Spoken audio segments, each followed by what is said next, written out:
मेरे प्यारे देशवासियों, नमस्कार।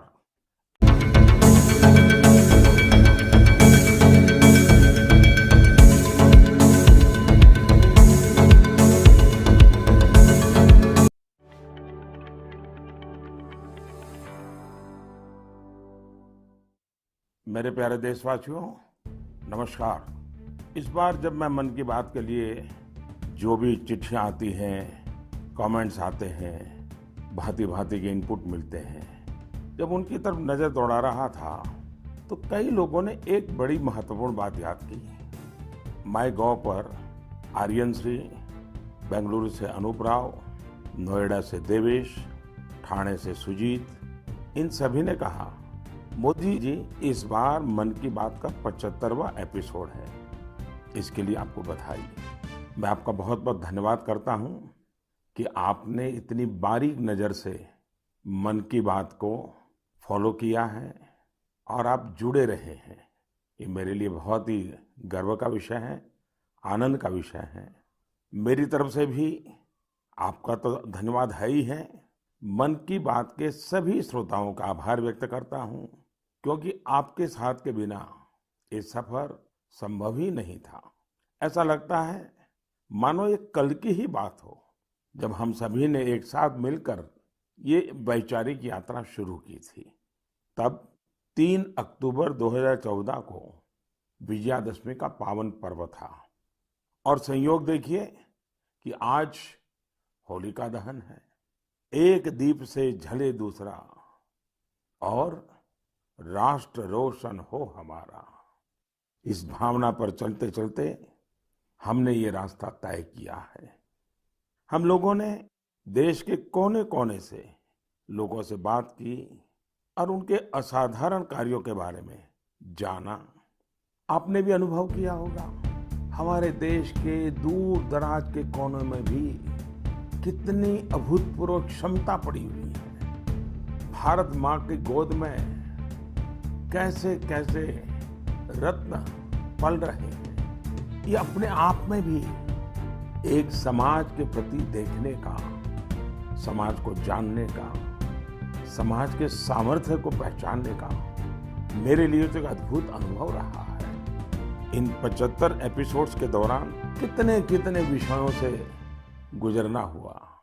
कभी नदी की बात, तो कभी हिमालय की चोटियों की बात, तो कभी रेगिस्तान की बात, कभी प्राकृतिक आपदा की बात, तो कभी मानव सेवा की अनगिनत कथाओं की अनुभूति, कभी टेक्नोलॉजी का आविष्कार, तो कभी किसी अनजान कोने में कुछ नया कर दिखाने वाले किसी के अनुभव की कथा। अब आप देखिए, चाहे स्वच्छता की बात हो, चाहे हमारे हेरिटेज को संभालने की चर्चा हो, अरे इतना ही नहीं, खिलौने बनाने की बात हो, क्या कुछ नहीं था। शायद कितने विषयों को हमने स्पर्श किया है, तो वो भी शायद अनगिनत हो जाएंगे। इस दौरान हमने समय समय पर महान विभूतियों को श्रद्धांजलि दी, उनके बारे में जाना, जिन्होंने भारत के निर्माण में अतुलनीय योगदान दिया है। हम लोगों ने कई वैश्विक मुद्दों पर भी बात की, उनसे प्रेरणा लेने की कोशिश की है। कई बातें आपने मुझे बताई, कई आइडियाज दिए। एक प्रकार से इस विचार यात्रा में आप साथ साथ चलते रहे, जुड़ते रहे और कुछ न कुछ नया जोड़ते भी रहे। मैं आज इस 75वें एपिसोड के समय सबसे पहले मन की बात को सफल बनाने के लिए, समृद्ध बनाने के लिए और इससे जुड़े रहने के लिए हर श्रोता का बहुत बहुत आभार व्यक्त करता हूं। मेरे प्यारे देशवासियों, देखिए कितना बड़ा सुखद संयोग है। आज मुझे 75वीं मन की बात करने का अवसर, और यही महीना आजादी के 75 साल के अमृत महोत्सव के आरंभ का महीना। अमृत महोत्सव दांडी यात्रा के दिन से शुरू हुआ था और 15 अगस्त 2023 तक चलेगा। अमृत महोत्सव से जुड़े कार्यक्रम पूरे देश में लगातार हो रहे हैं।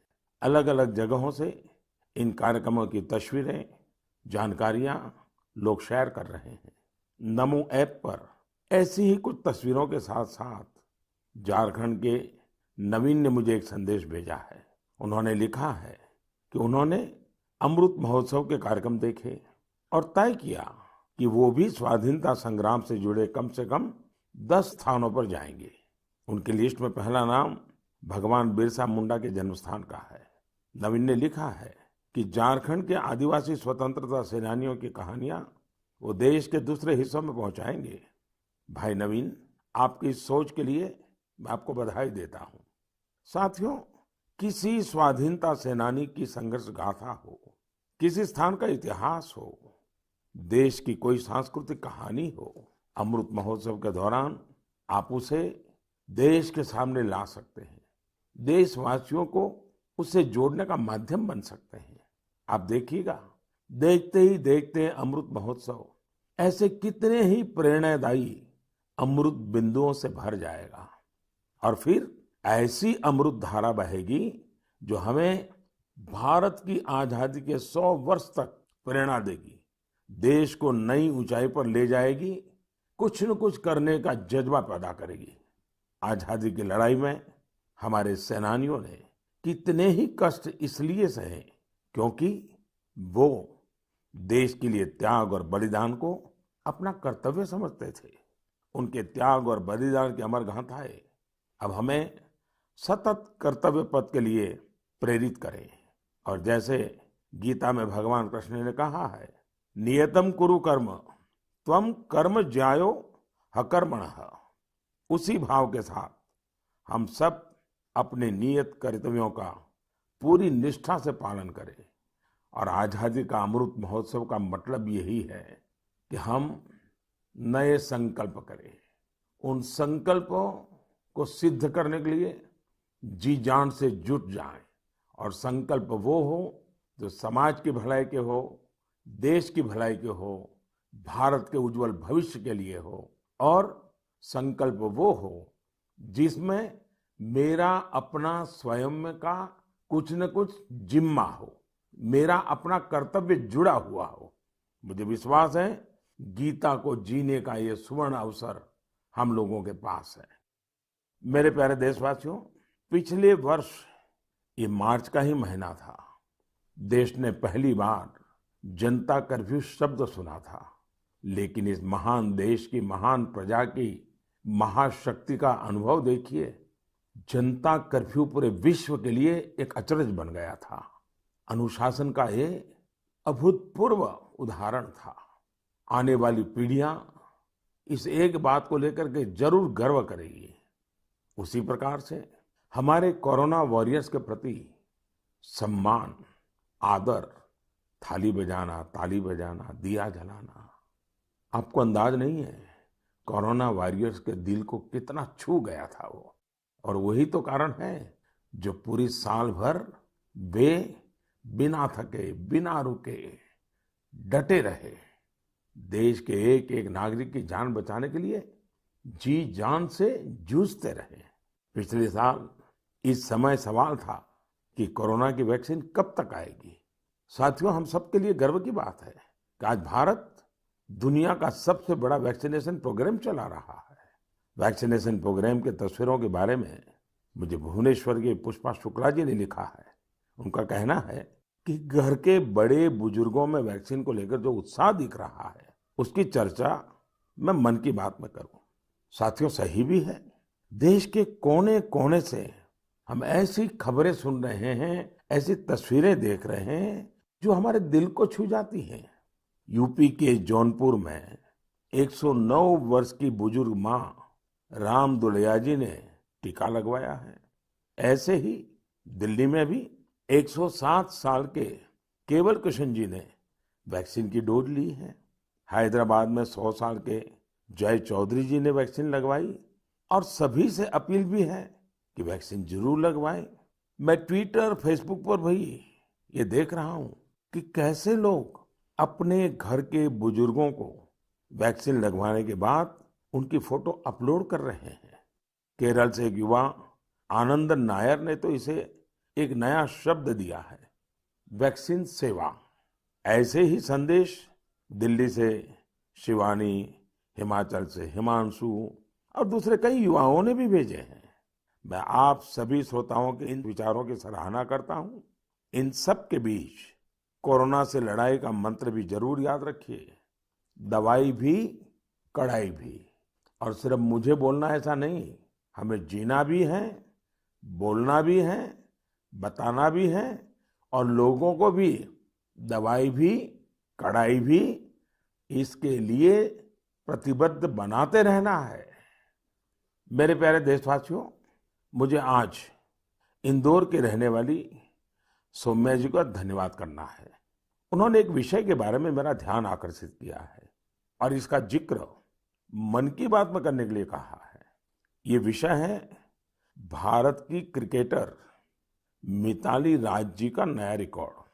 मिताली जी हाल ही में अंतर्राष्ट्रीय क्रिकेट में 10,000 रन बनाने वाली पहली भारतीय महिला क्रिकेटर बनी है। उनकी इस उपलब्धि पर बहुत बहुत बधाई। वनडे इंटरनेशनल्स में 7,000 रन बनाने वाली भी वो अकेली अंतर्राष्ट्रीय महिला खिलाड़ी है। महिला क्रिकेट के क्षेत्र में उनका योगदान बहुत शानदार है। 2 दशकों से ज्यादा के कैरियर में मिताली राज जी ने हजारों लाखों को प्रेरित किया है। उनके कठोर परिश्रम और सफलता की कहानी न सिर्फ महिला क्रिकेटरों बल्कि पुरुष क्रिकेटरों के लिए भी एक प्रेरणा है। साथियों, ये दिलचस्प है, इसी मार्च महीने में जब हम महिला दिवस सेलिब्रेट कर रहे थे, तब कई महिला खिलाड़ियों ने मेडल्स और रिकॉर्ड्स अपने नाम किए हैं।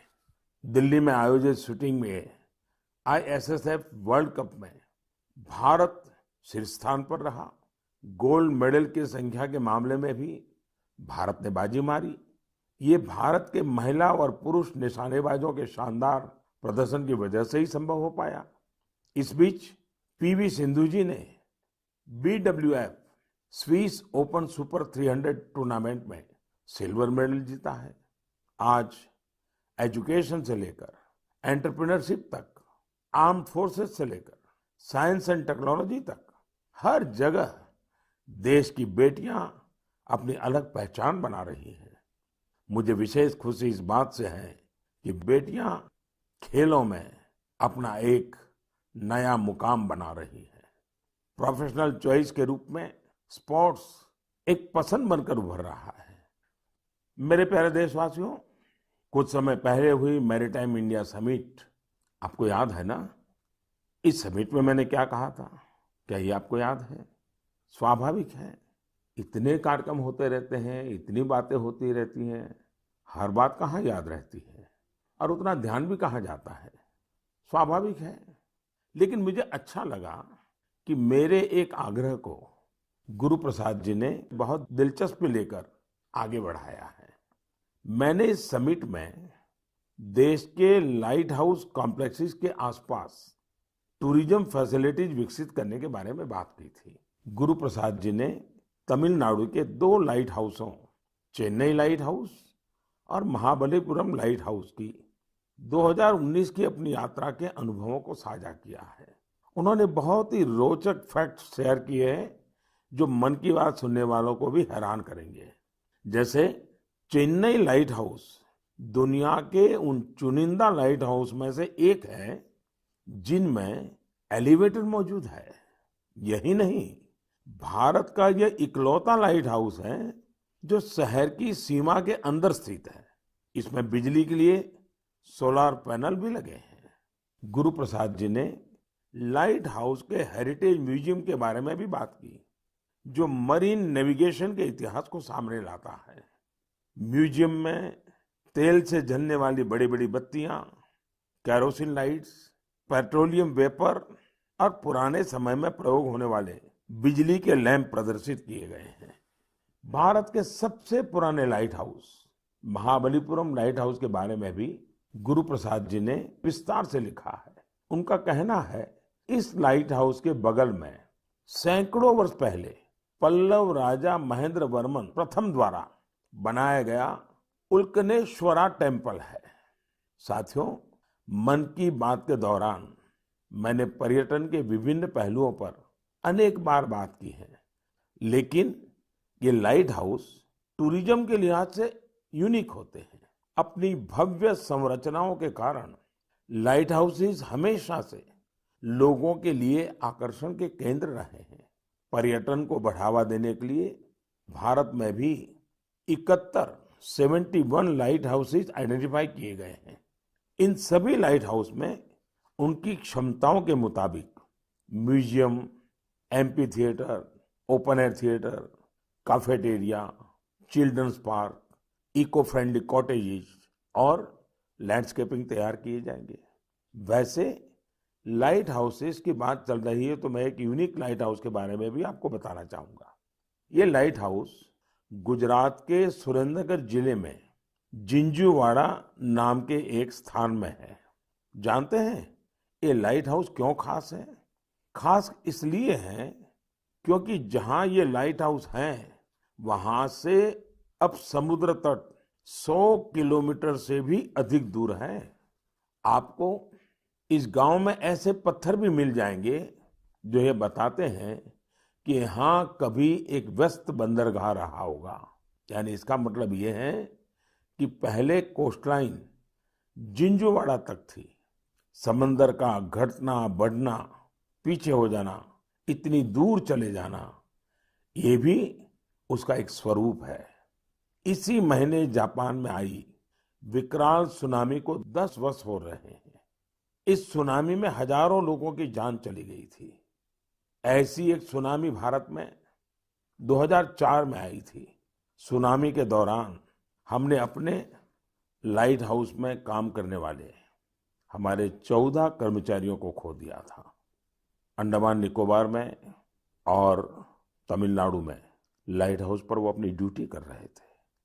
कड़ी मेहनत करने वाले हमारे इन लाइट कीपर्स को मैं आदरपूर्वक श्रद्धांजलि देता हूं और लाइट कीपर्स के काम की भूरी भूरी प्रशंसा करता हूं।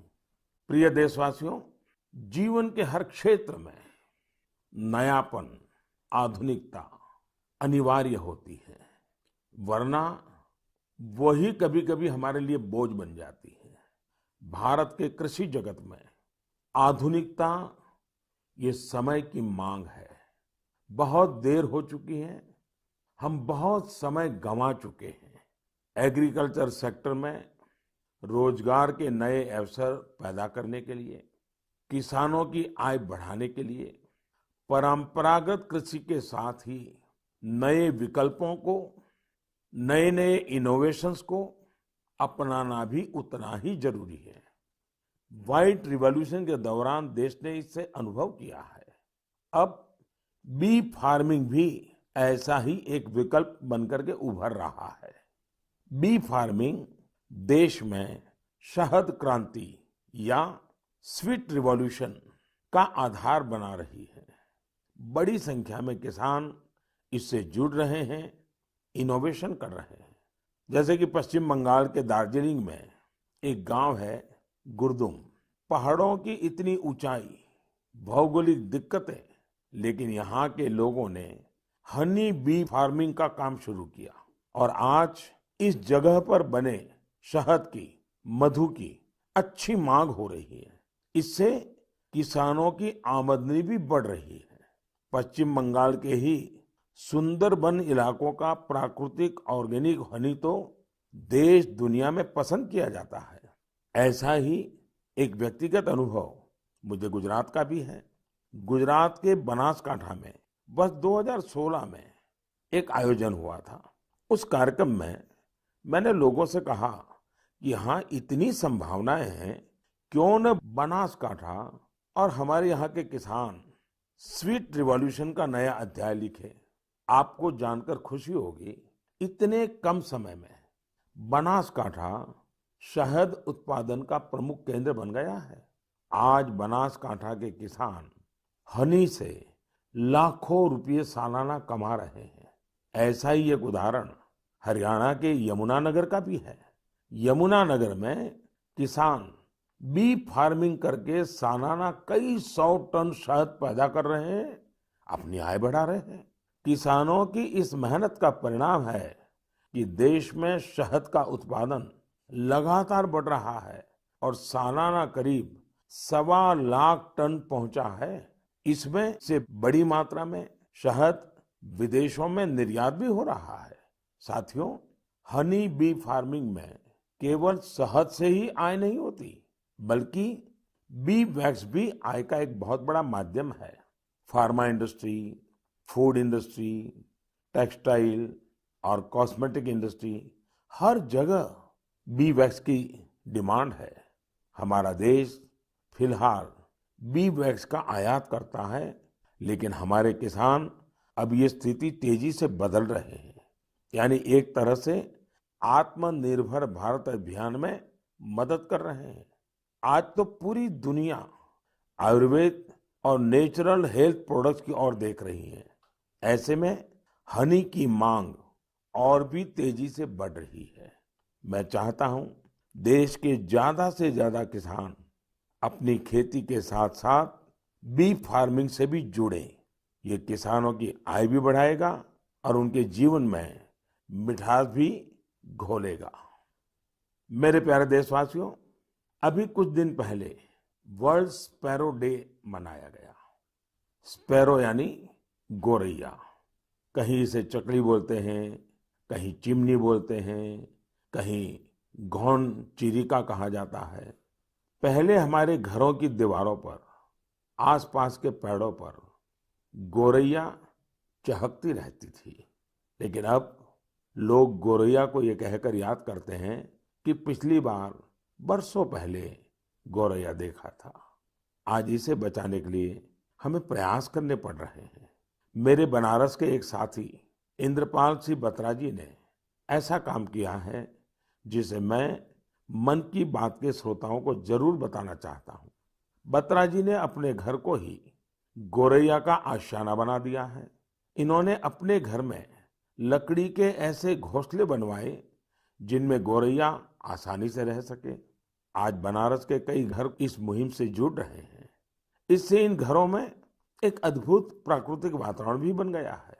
मैं चाहूंगा प्रकृति, पर्यावरण, प्राणी, पक्षी जिनके लिए भी बन सके, कम ज्यादा प्रयास हमें भी करने चाहिए। जैसे एक साथी है विजय कुमार काबी जी। विजय जी उड़ीसा के केंद्रपाड़ा के रहने वाले हैं। केंद्रपाड़ा समुद्र के किनारे है, इसलिए इस जिले के कई गांव ऐसे हैं जिन पर समुद्र की ऊंची लहरों और साइक्लोन का खतरा रहता है। इससे कई बार बहुत नुकसान भी होता है। विजय जी ने महसूस किया कि अगर इस प्राकृतिक तबाही को कोई रोक सकता है तो वो प्रकृति ही रोक सकती है। फिर क्या था, विजय जी ने बड़ा कोट गांव से अपना मिशन शुरू किया। उन्होंने 12 साल, साथियों 12 साल मेहनत करके गांव के बाहर समुद्र की तरफ 25 एकड़ का मैंग्रोव जंगल खड़ा कर दिया। आज ये जंगल इस गांव की सुरक्षा कर रहा है। ऐसा ही काम ओडिशा के ही पारादीप जिले में एक इंजीनियर अमरेश सामंती जी ने किया है।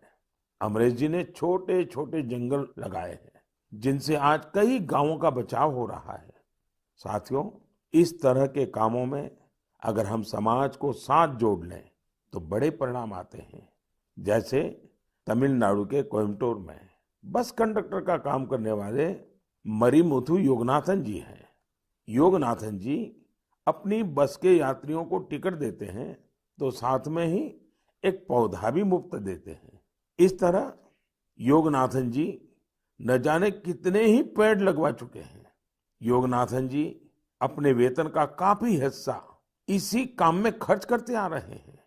अब इसको सुनने के बाद ऐसा कौन नागरिक होगा जो मरिमुथु योगनाथन जी के काम की प्रशंसा न करे।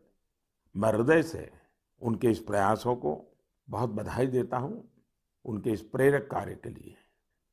मेरे प्यारे देशवासियों, वेस्ट से वेल्थ यानी कचरे से कंचन बनाने के बारे में हम सब ने देखा भी है, सुना भी है और हम भी औरों को बताते रहते हैं।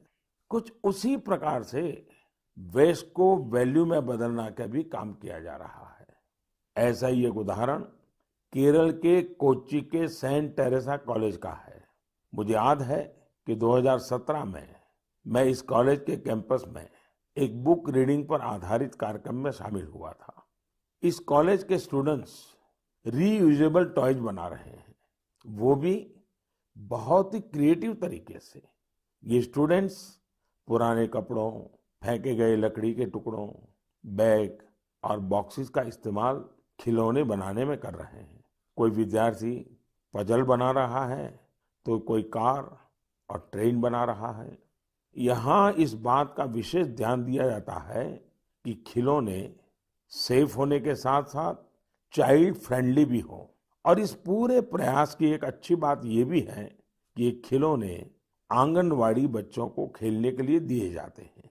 आज जब भारत खिलौनों की मैन्युफैक्चरिंग में काफी आगे बढ़ रहा है, तो वेस्ट से वैल्यू के ये अभियान, ये अभिनव प्रयोग बहुत मायना रखते हैं। आंध्र प्रदेश के विजयवाड़ा में एक प्रोफेसर श्रीनिवास पदकांडला जी हैं। वे बहुत ही रोचक कार्य कर रहे हैं। उन्होंने ऑटोमोबाइल मेटल स्क्रैप से स्कल्पचर्स बनाए हैं। उनके द्वारा बनाए गए विशाल स्कल्पचर्स सार्वजनिक पार्कों में लगाए गए हैं और लोग उन्हें बहुत उत्साह से देख रहे हैं। इलेक्ट्रॉनिक और ऑटोमोबाइल वेस्ट की रिसाइकलिंग का यह एक अभिनव प्रयोग है। मैं एक बार फिर कोच्चि और विजयवाड़ा के इन प्रयासों की सराहना करता हूं और उम्मीद करता हूं कि और लोग भी ऐसे प्रयासों में आगे आएंगे। मेरे प्यारे देशवासियों, भारत के लोग दुनिया के किसी कोने में जाते हैं तो गर्व से कहते हैं कि वो भारतीय हैं। हम अपने योग, आयुर्वेद, दर्शन, न जाने क्या कुछ नहीं है हमारे पास, जिसके लिए हम गर्व करते हैं, गर्व की बातें करते हैं। साथ ही अपनी स्थानीय भाषा, बोली, पहचान, पहनाव, खान पान, उसका भी गर्व करते हैं। हमें नया तो पाना है और वही तो जीवन होता है, लेकिन साथ साथ पुरातन गंवाना भी नहीं है। हमें बहुत परिश्रम के साथ अपने आसपास मौजूद अथाह सांस्कृतिक धरोहर का संवर्धन करना है, नई पीढ़ी तक पहुंचाना है। यही काम आज असम के रहने वाले सिकारी टिस्सौ बहुत ही लगन के साथ कर रहे हैं। कार्बी आंगलोंग जिले के सिकारी टिस्सौ जी पिछले 20 सालों से कार्बी भाषा का डॉक्यूमेंटेशन कर रहे हैं। किसी जमाने में, किसी युग में कार्बी आदिवासी भाई बहनों की भाषा कार्बी आज मुख्य धारा से गायब हो रही है। श्रीमान सिकारी टिस्सौ जी ने तय किया था कि अपनी इस पहचान को बचाएंगे और आज उनके प्रयासों से कार्बी भाषा की काफी जानकारी डॉक्यूमेंटेड हो गई है। उन्हें अपने इन प्रयासों के लिए कई जगह प्रशंसा भी मिली है और अवार्ड भी मिले हैं। मन की बात के द्वारा श्रीमान सिकारी टिस्सौ जी को मैं तो बधाई देता ही हूँ, लेकिन देश के कई कोने में इस प्रकार से कई साधक होंगे जो एक काम लेकर के खपते रहते होंगे। मैं उन सबको भी बधाई देता हूँ। मेरे प्यारे देशवासियों, कोई भी नई शुरुआत यानी न्यू बिगिनिंग हमेशा बहुत खास होती है। न्यू बिगिनिंग का मतलब होता है न्यू पॉसिबिलिटीज, नए प्रयास, और नए प्रयासों का अर्थ है नई ऊर्जा और नया जोश। यही कारण है कि अलग अलग राज्यों और क्षेत्रों में एवं विविधता से भरी हमारी संस्कृति में किसी भी शुरुआत को उत्सव के तौर पर मनाने की परंपरा ही रही है। और ये समय नई शुरुआत और नए उत्सवों के आगमन का है। होली भी तो बसंत को उत्सव के तौर पर ही मनाने की एक परंपरा है। जिस समय हम रंगों के साथ होली मना रहे होते हैं, उसी समय बसंत भी हमारे चारों ओर नए रंग बिखेर रहा होता है। इसी समय फूलों का खिलना शुरू होता है और प्रकृति जीवंत हो उठती है। देश के अलग अलग क्षेत्रों में जल्द ही नया साल भी मनाया जाएगा, चाहे उगादी हो या पुथंडू, गुड़ी पड़वा हो या बिहू, नवरेह हो या पोइला, या फिर बोईशाख हो या बैसाखी। पूरा देश उमंग, उत्साह और नई उम्मीदों के रंग में सराबोर दिखेगा। इसी समय केरल भी खूबसूरत त्योहार विशु मनाता है। इसके बाद जल्द ही चैत्र नवरात्रि का पावन अवसर भी आ जाएगा। चैत्र महीने के 9वें दिन हमारे यहाँ रामनवमी का पर्व होता है। इसे भगवान राम के जन्मोत्सव के साथ ही न्याय और पराक्रम के एक नए युग की शुरुआत के रूप में भी माना जाता है। इस दौरान चारों ओर धूमधाम के साथ ही भक्ति भाव से भरा माहौल होता है, जो लोगों को और करीब लाता है, उन्हें परिवार और समाज से जोड़ता है, आपसी संबंधों को मजबूत करता है। इन त्योहारों के अवसर पर मैं सभी देशवासियों को शुभकामनाएं देता हूं। साथियों, इस दौरान 4 अप्रैल को देश ईस्टर भी मनाएगा। जीसस क्राइस्ट के पुनर्जीवन के उत्सव के रूप में ईस्टर का त्योहार मनाया जाता है। प्रतीकात्मक रूप से कहें तो ईस्टर जीवन की नई शुरुआत से जुड़ा है। ईस्टर उम्मीदों के पुनर्जीवित होने का प्रतीक है।